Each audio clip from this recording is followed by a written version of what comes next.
Alright guys, welcome back to the Dark Souls 2 walkthrough, Indiana Jones style. This will be the last episode of the series.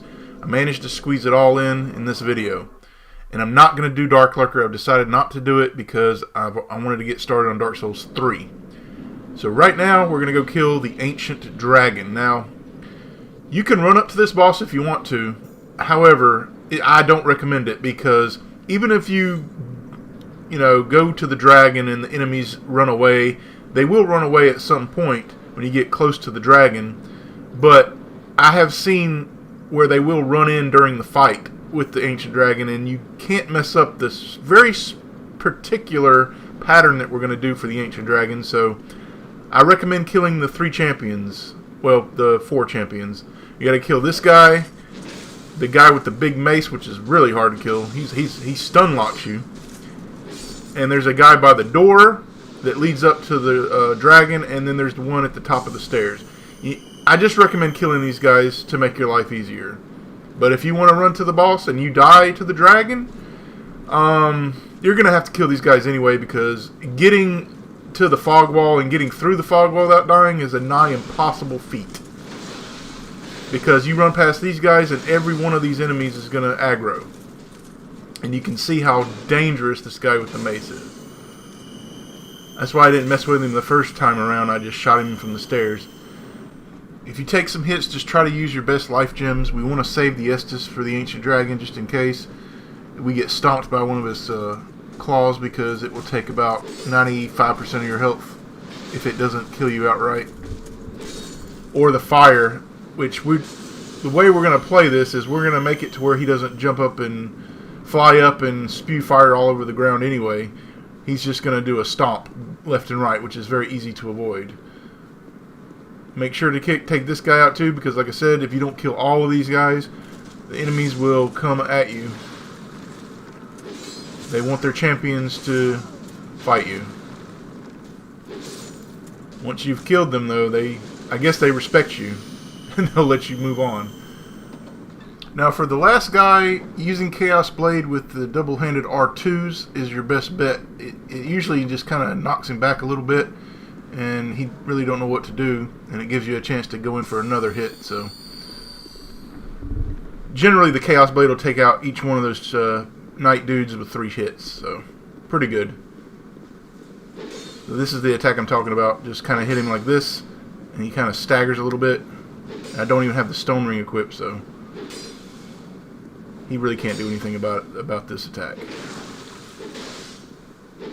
And he's gone.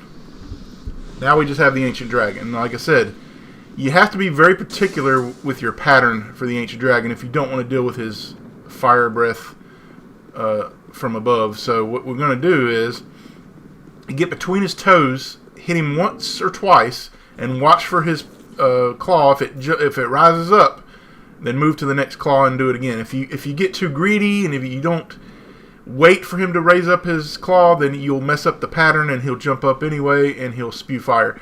There is one attack he will do regardless, where he puts his head between his legs and spews fire anyway, but it's very easy to avoid that one as opposed to the other one. We're going to use our bleed build here and just go to town starting off. It takes 3 hits to get him aggroed. And then we're just going to go between his toes and go to town. 2, not more than 3. I would do 1 or 2. Once he's tried to stomp you once, just move to the next one. And you're just going to rinse and repeat this. But do not be very particular about this. Don't get too greedy. 1 to 2 and move to the next one. And I usually use the strong attacks. If he doesn't raise up, then just hit him again, but you're going to wait for him to rise his claw up there. And that's the gist of this fight, really. If you keep it like this, and you just listen for the fire, which he will spew between his legs, then that's it. That's this fight. Of course, we're simplifying it, but I mean, that's how easy it can be. It's not the fastest fight in particular, and you'll have to watch out for Chaos Blade damaging you.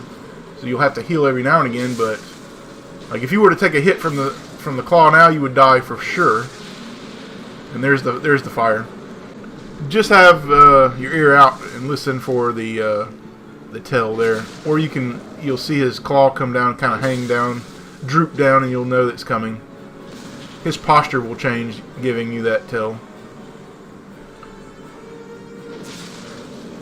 Not really necessary to rebuff, but I like doing it anyway.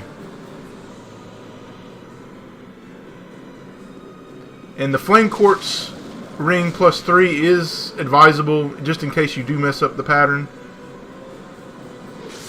Just to give you a little extra fire defense, and orange burrs if you have them.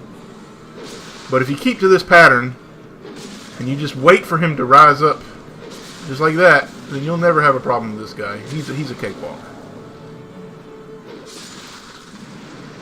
And you'll get one of the giant souls that you need to lower Vendrick's defenses, and a petrified dragon bone. So now that he's dead, we're going to go begin the memories, the giant memories. Of course, there's one dragon memory that we're going to go to first, where the real ancient dragon is found. And you'll get his soul for going there. Now, for some reason, you have to do this part twice. Well, if you didn't embrace the... I guess when I killed the Duke's Deer Freya, I left the area too fast and didn't embrace the Great Soul. So you have to embrace the Great Soul, and then come back after you reboot the area, and then you'll go into the memory. For some reason, I couldn't go into the memory just going there once and embracing the soul. So I edited it out so you'd have to see me running to the Freya's boss room again. Now, on our way to the Freya's boss room, we are going to get invaded by Navlan again. So I like to use the dual whip setup to take him out. He's really weak against that if you do the pincher attack. And we're just going to funnel him into a room, and he comes in and it's just very easy to kill him. But his dark magic can go through walls sometimes, and it hits you. It just keeps on hitting you, so it's quite frustrating. But we're going to continue to level vigor and endurance just for the rest of the walkthrough. Now, we're definitely going to need flame butterflies to keep the spiders away, just like we did last time. You're basically immune to all spiders with the flame butterflies, though, or just a torch in general. And something I forgot to do, guys. Back in Aldea's Keep, we never did talk to Navlan and get any wares from him, and he has the witch's outfit, which is the best elemental defense item in the game, so I do recommend you guys go and buy that. If you're having to be invaded by this guy all these times, you definitely need to benefit from it. So I never did get that, but yeah, make sure before you go into New Game Plus that you go and get all his stuff. We're going to put on the cat ring and our feline boots because we're going to be taking that long drop near the spider webs. That'll take pretty much all of our health. And then the peasants downstairs probably will one-shot you after that if you're trying to heal. But this is the path you want to take. Just as we did Peyton Crichton's quest, you want to come off of here and drop down, and you'll get attacked by a few enemies here. I'm just going to use the Bone Fist. Try to kill the random spiders before Navlan shows up, but if you can't, you still want to just get into this room before anything. It's more important. And get your whips out. Yeah, here come the spiders. But Navlan's on his way. We're just going to funnel him into this room.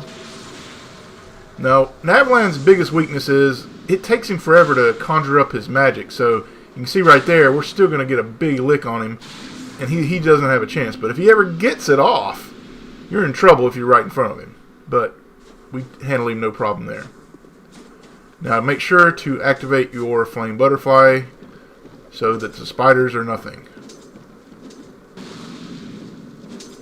We will have to take out this guy by the ladder, though.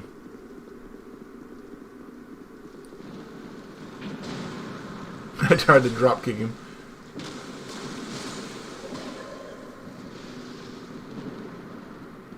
I think the Bone Fist is actually the funnest weapon in this game, to be honest. Wish I'd have known it earlier.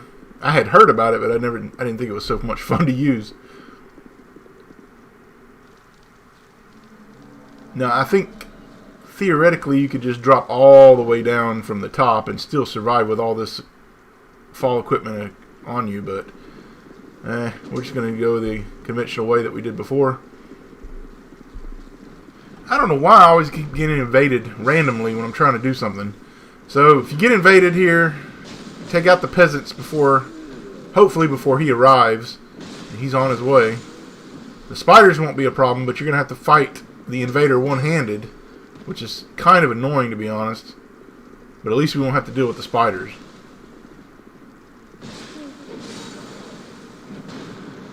I think the one-handed R2s will be a good thing to take him out with. Yeah, that fist right there kind of knocks him back.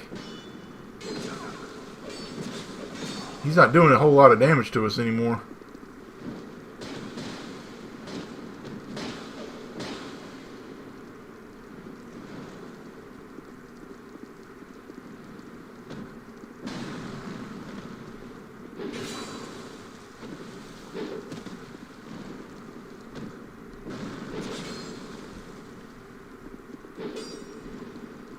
Man, putting this torch away would be death right now.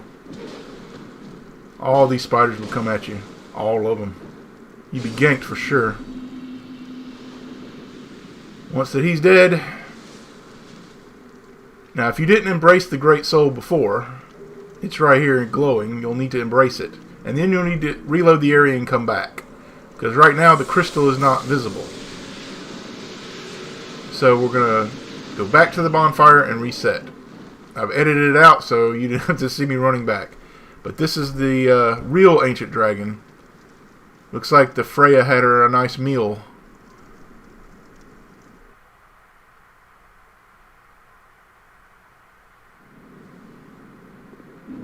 The only thing in this memory is the real ancient dragon's soul. Now, a note about the memories. I mentioned this before, but you can only spend 5 minutes in a memory for some reason. And then you'll have to redo it. So it's kind of stupid. I really don't know what the developers were thinking with some of this stuff. So, you get the ancient dragon soul. And that's it. That's all there is to this memory. Now we have to go back to the Forest of Fallen Giants and get the remaining memories. Now I wanted to talk to you guys about one memory in particular, the memory of Jay. You basically can farm this area over and over and over using bonfire aesthetics, because there's a bonfire aesthetic at the beginning of the memory, and you're going to use it, of course, to get back to redo it, but you can do it infinitely, which means you can farm a tremendous amount of souls by killing a very easy boss over and over again. So souls will never be a problem for you ever again. Well, until you go into New Game Plus, then you'll have to redo it. But if you want to just level up and become a beast, then this is this one bonfire. You want a bonfire aesthetic over and over, and just keep killing the Giant Lord over and over again. But this is the first memory we want to go into. Now, I'm not going to spend a whole lot of time in these memories. I'm going to get maybe a couple of items. I'm not going to explore the area. We're only trying to get the giant soul and get out. But this is the first one I like to go into. But you can do them in any order that you want to. Now, if you talk to this guy, he'll give you a jester. And if you kill the giant lord and come back to him, he'll give you some items. Drumland. Gotta exhaust all his dialogue and he'll give you the jester. He's actually a summon as well. You can get him as a summon.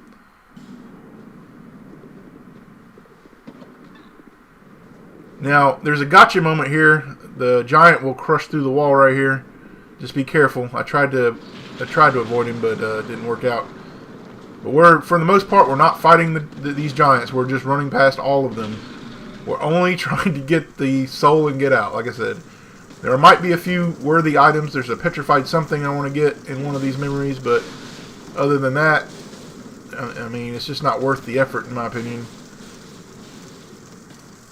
There's a couple of bonfire aesthetics, I think, in one.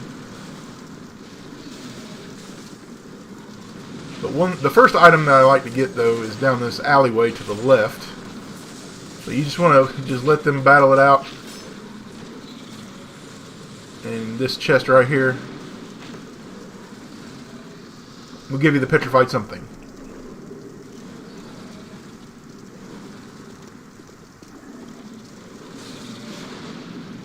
And now we're just going to go to the soul and get out of here. And all you got to do is go up these stairs right here. Now there's a a giant up here, but you don't have to fight him. The good thing is once you get the soul, you just hit examine and you get out. So we're going to get it and examine and we're out of there. These memories do not take long to do. Now we need to go where we fought the pursuer for the second time, where we warped to the. Oh man, how did that hit me? Where we warped to the last Bastille.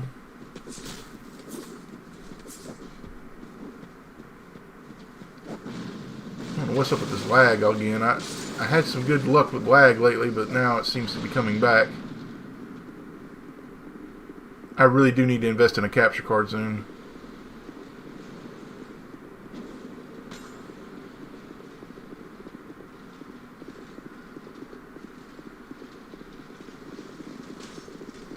Now there is some armor that I never got. If you're interested, it's the Dringlik set. It's right after you get through here.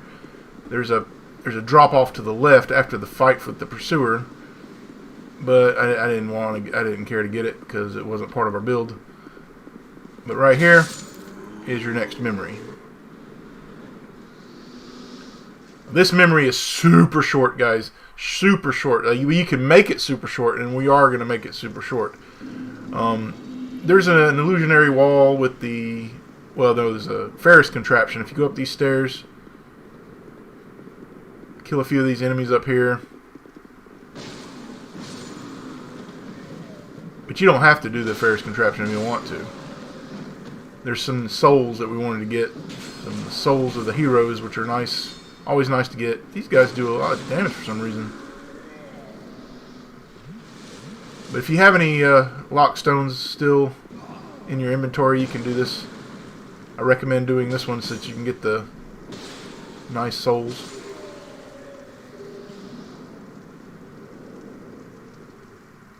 But there's another Ferris lock contraption after you unlock this one, and it's a trap, so don't worry about that one.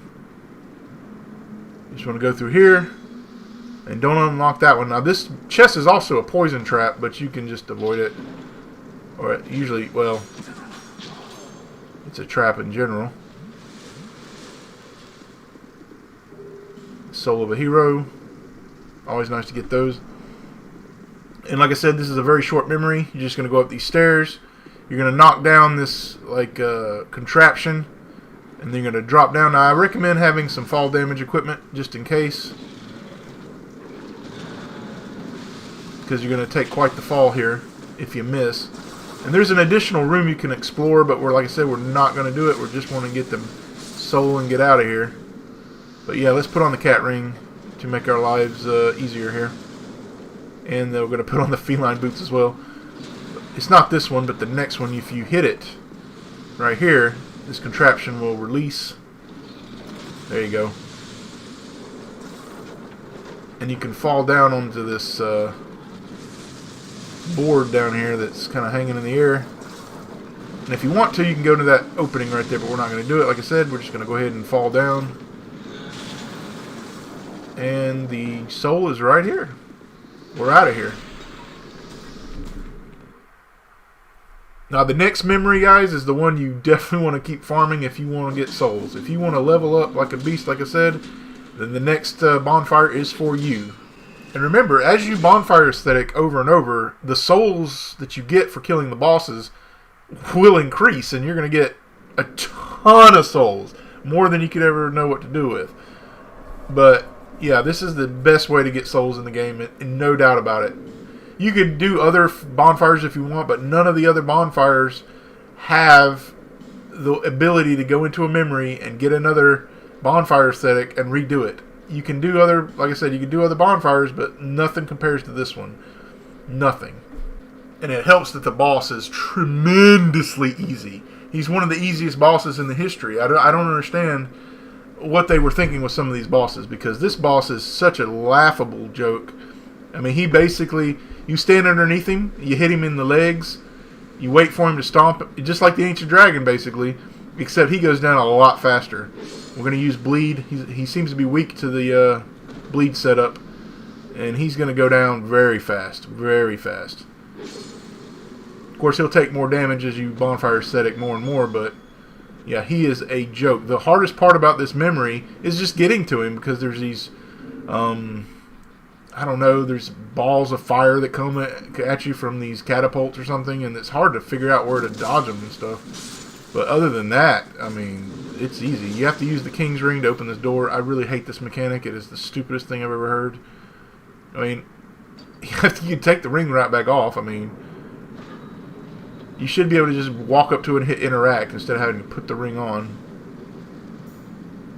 This game is fun, but it had some very questionable design choices. Now, this is the bonfire that you're going to love. The Place Unbeknownst.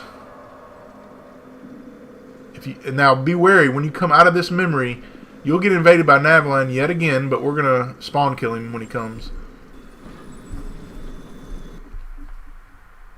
He won't know what hit him. You can summon Bellheart for this fight if you want to, but we're not going to, because it'll kind of mess up the pattern for the Giant Lord.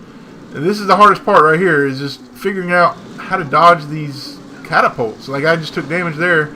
Now, this is the Bonfire Ascetic. Always get this, especially if you're continuously farming this area. But yeah, there'll be a rolling head that you'll have to dodge or not get hit by, and there's these, of course, don't get hit by the fight going on there, but like I said, this is the hardest part right here. Once that head rolls, just get to the Giant Lord and you're holding free. He's such a joke of a boss, though. Oh my god, is he a joke. He does, if you keep your distance from him, he'll do that, but you get underneath him like this. Well, he does that backward slash sometimes, but get next to him, you'll just hit him in the legs. Just kind of wait for him to stomp.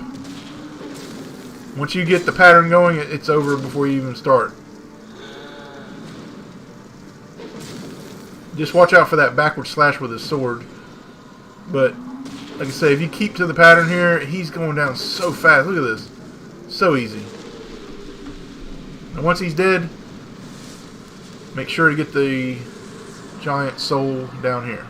And that's it for the memories. Except for the King's memory, which we're going to get the crowns blessed there. We're almost there, guys. Now we can go kill Vendrick in the Undead Crypt. But first, let's take care of Navalan. He thinks he's going to get the jump on us, but what he doesn't know is we're going to get the jump on him. 1, 2, see ya. So now that we have, well, we could Bonfire Ascetic and kill the Ancient Dragon again to get 5 Giant Souls, but we're not going to do that. 4 will suffice. We're just not going to be doing as much damage to Vendrick as we could have. But we want to go back to the Undead Crypt and the ditch. I think it's the Undead Ditch Bonfire. And we're not going to worry about the enemies ringing the bells. We're just going to run to the boss. And I've already died here, so I need to go ahead and become human again. Yeah, I underestimated Vendrick, and he killed me. His attacks do a ton of damage, so do not underestimate this guy. He's got a very easy moveset to avoid. It's just, if you get hit, it's going to hurt. It's going to hurt really bad. But right here, before we had sniped all those guys and didn't want them to ring the bells, but here, we're just going to run. When you hear the spells activating, just run to the right, and you'll dodge them. For the most part, anyway. But the enemies will not give chase once you enter this area. Now, we've already aggroed Vendrick, but if you come in here for the first time and you haven't aggroed him, you're going to have to hit him a few times, just like the Ancient Dragon, to get him to aggro on you. The main thing is, just try to avoid his attacks. There's just really nothing to it. I try to get behind him and hit him with the strong attack with the Chaos Blade buffed. And just make sure if you're using Chaos Blade, just remember to heal when your blade has caused enough damage to you. I mean, you're going to get more damage from the Chaos Blade than you are from him if you play your cards right. When he does that downward slash, he takes a long time to recover from it.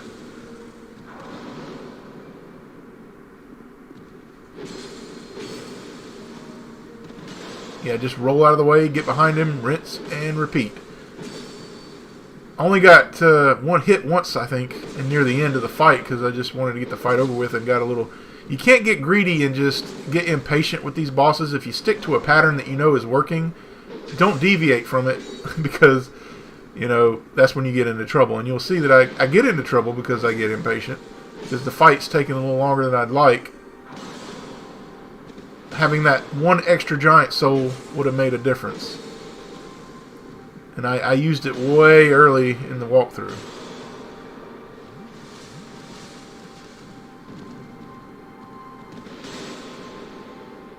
He's very easy to avoid. Just rinse and repeat like this. Roll behind him. Really not much else to say. He's really open once he does that downward smash.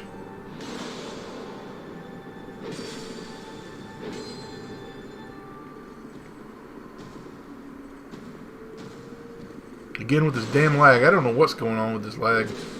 It has been pretty good these last two videos that I did, but in this one it looks like it's returned. Now there's the attack. I got greedy or unawares and got hit hard there. And that's it. Now we have to go back to the Shrine of Amana and pick up his stuff. His soul and his set. And we're interested in the King's Crown because that crown will allow us to get our other crowns blessed as well as the King's Crown. Basically each crown has a special function. And the best crown that I have found to use for the end game is the crown of the Ivory King because it gives you health regen. And on top of the Elizabeth mushrooms that we're going to use for Nishandra, you know, it's going to give us just a little bit extra health regen because she always causes damage to you when you get close to her, but she won't be able to curse us though, period, because we'll have 100% immunity with the crowns blessed. You can try just running to the area, but these annoying sorcerers, man, they'll just keep on pegging you all the way to the area, so it's just best to go ahead and kill them all. And don't let these guys sneak up on you either. I tried running once and I had about 5 of those guys behind me and they just caused a lot of bleed damage to me and killed me, so just don't underestimate. It's better to just clear the area out when you're going to this spot.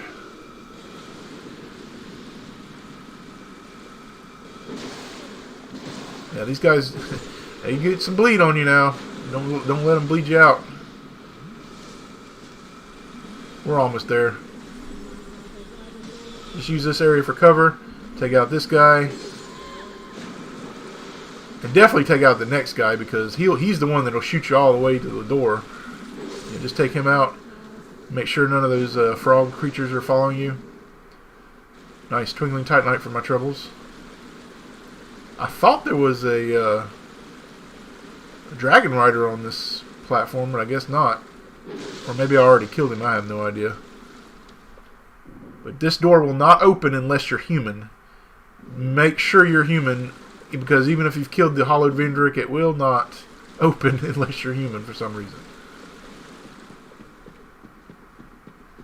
And this is what you need. The Crown of the King, along with this set. Now we can finally get our crowns blessed. Now bear in mind, this immunity to hollowing does not carry over to New Game Plus. So just exhaust the world, explore, get everything. I missed a lot of items in this walkthrough. But, you know, it wasn't necessary for my build, but I plan on just going back and collecting everything that I missed by using the crowns because I can't become hollow ever again. It's a nice convenience.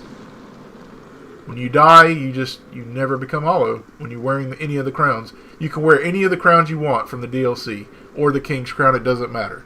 Once they're blessed, they all will work the same. But like I said, I think the Crown of the Ivory King is my favorite because you get a little bit of health regen. And I'm not sure, there's a ring you can get in the Forest of Fallen Giants called the Ring of Restoration or something. It heals you very slowly, but I guess you could stack it with the Ivory King crown, maybe. Maybe that would help with a Chaos Blade build. Nice to tinker around, and if you had the Ring of the Evil Eye, you probably wouldn't get anything taken from you with the Chaos Blade. That's the thing about Dark Souls, is it's so fun to experiment with things. You never know what you're going to be able to do. Now go into the memory, exhaust all of his dialogue. Just don't hit him. Whatever you do, don't hit the guy. Just unequip everything. Just walk up to him and talk to him. He's got a lot of dialogue, but you'll get the Crown's Blade. You'll get a cut scene where you'll know that you've done it right. He'll say, "One day fire will fade," and you know you're going to get it then.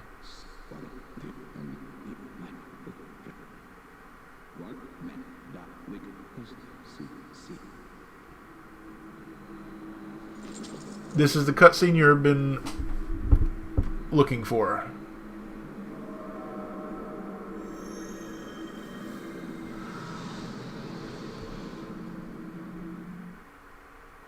The rest will follow.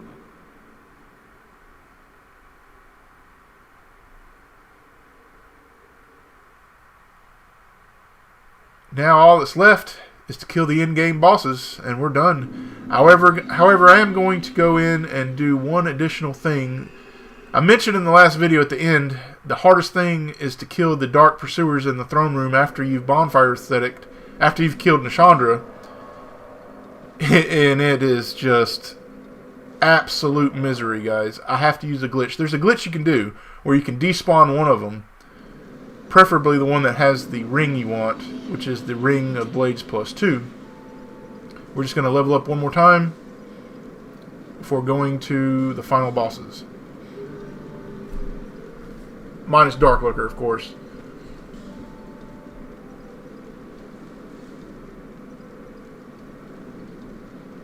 A little bit more endurance.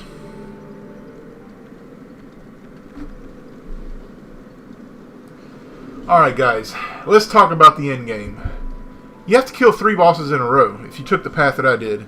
Aldia will be the final boss, but you have to kill Throne Watcher and Defender, which is basically your version of Ornstein and Smo. I would say a very discount version. Poor man's version, whatever you want to call it. Then you got to take on Nashandra, which she's a cakewalk with the build we're going to have. And Aldia, which he's easy once you know his pattern, but the fact you've got to kill 3 bosses in a row, it's kind of daunting in a way. Now, we're going poison build for this fight with the Throne Watcher and Defender. Now, the problem with doing the poison build is we want to jump to a different build to kill Nashandra, and then we want to jump to a different build to kill Aldia. But I found out that killing Nashandra and Aldia with the same weapon is going to work. So, really, it's just the transition from killing Throne Watcher and Defender going into Nashandra, where you have to quickly go into your inventory and switch everything out before you get the cutscene. We're going to put on the crown. Now this is the King's crown, but we're going to switch to the Ivory King's crown in just a second. But before we do that, we want to buy something in the Undead Crypt before we go to kill the final bosses. We want to get Elizabeth mushrooms, and this guy here sells, I think, 10 of them, and we're going to buy all of them. Or is it 10 or 13? I can't remember actually. I think it's 13. But we're going to pop some souls so we'll have enough. We're going to spend like 50-something thousand on Elizabeth mushrooms. It's a rare item, so only use them when you have to. I used one for the Frigid Outskirts boss, the 2 cats, and we're going to use one here for Nashandra because she's going to give you constant damage when you get close to her. But you're not going to be cursed, though. So we're nullifying that aspect of her arsenal. However, she still will cause damage to us. But with the Elizabeth mushroom activated, it's going to be a moot point, really. Yeah, 13 Elizabeth mushrooms. Thank you very much. So yeah, we're going to eat the Elizabeth mushroom, run in, and just pound on Nashandra. Now, she's got a very, very easy way to kill her. Like, we're going to use the puzzling stone sword, basically. We're going to infuse it with, we're going to buff it, actually, with pine resin, gold pine resin. And we're going to bait her to use her beam attack. And as she's using that beam attack, she's vulnerable, 100%. So, I mean, we're just going to go in there and keep stabbing her. Now, make sure you have the King's Ring equipped so you don't spawn this guy on the right. And you need it anyway to open the door. But try not to deactivate the ring until you get... Well, as long as you're close to the door, that guy won't spawn, I guess.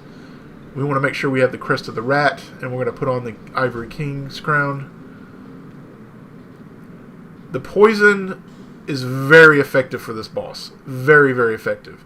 And you want to try to keep your distance and let Benhart do a lot of the work because he's going to be taking a lot of the aggro for you. Make sure you have the pine resin equipped. You can talk to the Emerald Herald here. She'll give you some of her backstory.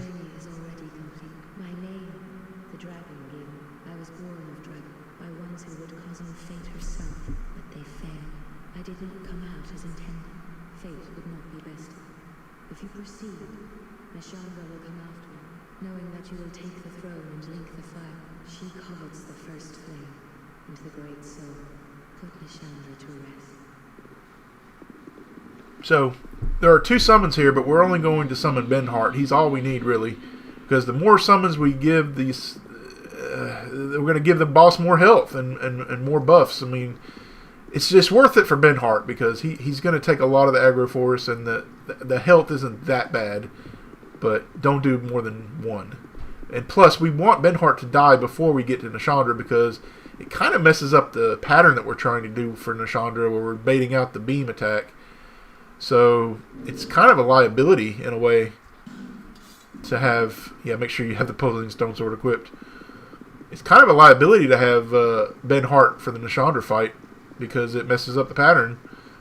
So be wary of that, but we're definitely going to use him here. He is a godsend for this fight. Our whips are slow, but man, if we connect with this poison build, they lose health fast. A lot faster than the other enemies. Especially the Watcher enemy. She's got less health, but even the Defender takes a ton of damage from the poison. We want Benhart to take the aggro first, so we're just going to kind of run away. We're going to be having to take some hits, because it's very hard to avoid these guys without a shield. So, they have great range. And just kind of, you got to kind of watch what's going on. Who's attacking who. Try to, when they're distracted, try to reach in and get some poison strikes on them. And just look at the poison, how it's just destroying their health bars. I mean, it is absolutely amazing for this boss fight. I mean, just watch that bar tick down. It's a great thing. Now he does the defender does a 3-hit combo sometimes, and they'll buff their attacks once they've reached a certain health threshold. Now the key to this fight is you don't want to kill one before the other. You want them to die kind of at the same time because they'll heal each other all the way to max health, and that's very frustrating. So we're going to work on defender now that Watcher's health is down lower. You just kind of strategically pick out who you're going to hit. But these guys hit hard, so don't underestimate them. This was actually the hardest fight for me out of the 3. We definitely don't want to hit Watcher anymore. We got to work on the defender now. Now Benhart's been vanquished, so now we really got to be careful. But that poison is working very well. And defender's already down. No, Watcher. Yeah, defender's down. Watcher's left, and just 1 hit should take her out. If I tell you what, if the poison was made for one boss, it was definitely this one. So now we want to go. We got to make sure that we get the puzzling stone sword out and buff it and get ready. Make sure you put your engraved gauntlets back on. That's the main thing. Put your engraved gauntlets back on, and we're going to buff the blade and run in and bait her beam attack. And that's really it. Once you bait that beam attack, you run in, you make sure to eat the Elizabeth mushroom, run in, and it's a cakewalk, guys. It's a very easy fight with this build because she can't curse us. That's her main thing, and we've taken it away from her. So all she can do is hit us with her scythe or take our health away a little bit when we get close to her, but like I said, that's what the Elizabeth mushrooms are for, so yeah, this is going to be a very easy fight.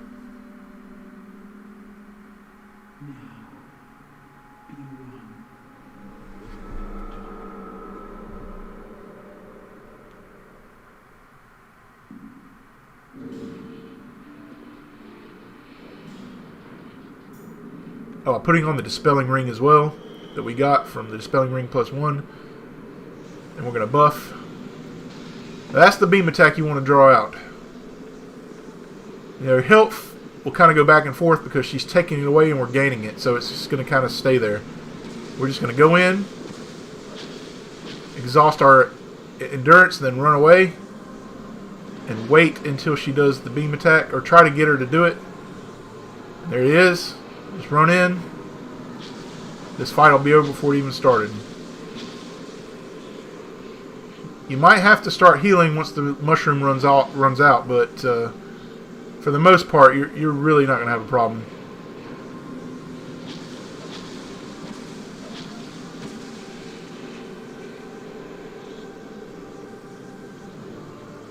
Now, sometimes she might be stubborn and refuse to do the beam attack, like she is here. She wanted to hit us with the scythe. But there it is again. Just wait. Just be patient and wait for that beam attack because it's worth it. Because look at this. I mean, what kind of fight is this? When she's done that beam attack and she can't curse us. That's what makes this fight, you know, hard, was the fact you couldn't get close to her because she'd curse you and you have to deal with those orbs. But with the crown blessed, she can't do anything. It's like we've taken away her best weapon. Easy peasy. And we're going to use the same weapon to kill Aldia.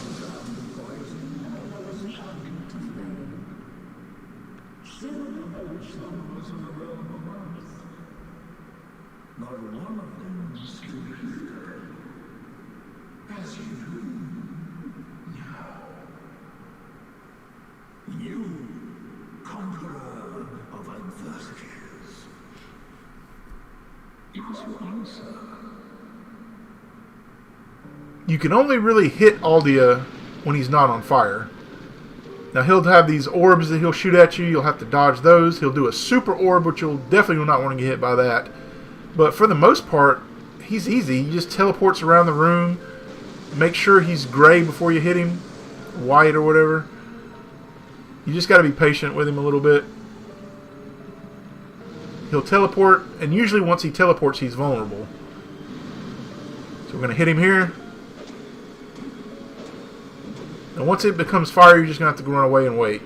And if he puts the branch in the ground, he'll shoot out these trees. Just avoid that. That's pretty much it, really. That's his attacks. So, I mean, dodge that, and dodge the orbs that he shoots, and just know when to hit him. And we'll buff eventually once we get a chance.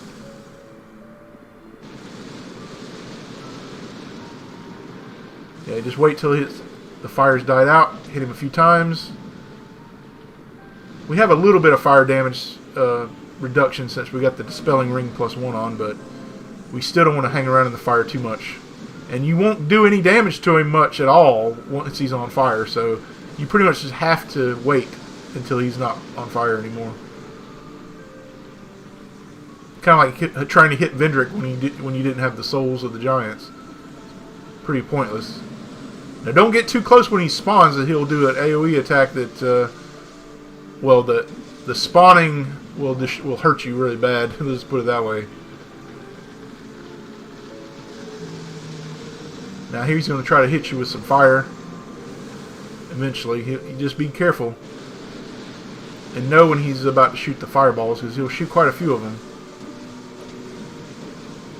We've already got him down to 3/4. And here comes the fireballs. Just roll back and forth. It's simple. Really, like I said, the Throne Watcher and Defender is the hardest fight. I mean, these two, well, with the build we have with the Nashandra, we made it very easy. I mean, we trivialized that fight, but if you didn't have the Blessed Crowns, you know, it wouldn't be so easy.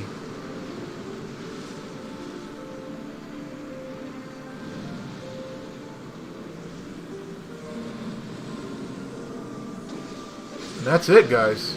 Dark Souls 2. Indiana Jones style, complete. Now we are going to go get the Ring of Blades plus 2 before this video ends. I'm going to do the glitch. We've got to put our Fedora wannabe back on. And it's just like Dark Souls 1, you have the choice, burn yourself alive or not. And I choose not.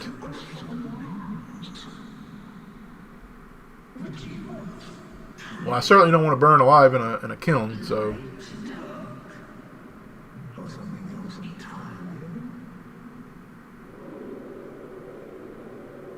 But yeah, if you want to burn alive, go over here, and if you don't want to burn alive, then do what I do, and run over here.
I will spare you guys the credits because they make you watch credits for Dark Souls 2 and Scholar of the First Sin.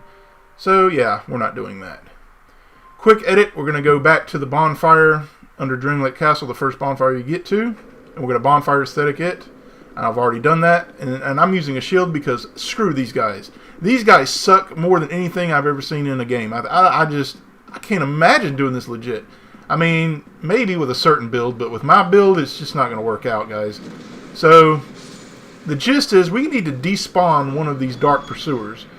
Because killing both of them at the same time is... I ain't doing it. I mean, I nearly did it one time, but it is just... It's asking too much, I think. I mean, the damage these guys do is just absolutely ridiculous. And fighting one of them is hard enough. So, what I like to do is, you want to kill the one on the left throne, not the one on the right. You want to despawn the one on the right. So, what you got to do is...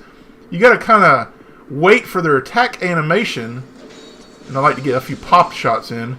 You have to wait for the attack animation. Before it ends, you have to run out of the threshold here and run back in. I don't know if I did it here yet, but these guys, they do more damage than any boss you fought in the entire game. And of course, we bonfire aesthetic, but damn, these guys hit hard. They hit hard and are aggressive more than you know. And they work very well together. Yeah, we didn't do it the first time. You want to kind of get halfway in the throne room. Just wait for them to do one of those long, drawn-out attacks. Run over the threshold and come back in. And hopefully the one that you want is the one that's going to despawn. I still don't think I did it. It takes a few tries, guys. I'm not going to lie. You got to kind of get the timing right to where... And they shoot dark magic too. I mean, these guys, man, I swear, they're the hardest thing in Dark Souls 2. I don't give a shit what anybody says. I mean, they are hard. Hard. And we did spawn one of them. Now we got it. We got the right one we want here. Jesus Christ. Is it worth for the Ring of Blades plus 2? I don't even know. Basically, it's your same attack pattern as the other pursuers, but these guys, man, working together, they are the worst thing I've ever seen in a Dark Souls game. I hadn't beat Dark Souls 3 yet, but I can't imagine anything worse than these two guys fighting them on New Game Plus. Use all of your healing mechanics that you can, healing divine blessings, whatever you got, because they take forever to go down too. I tried poisoning these guys. I tried everything to kill these guys. And they are just... the bane of my existence, man.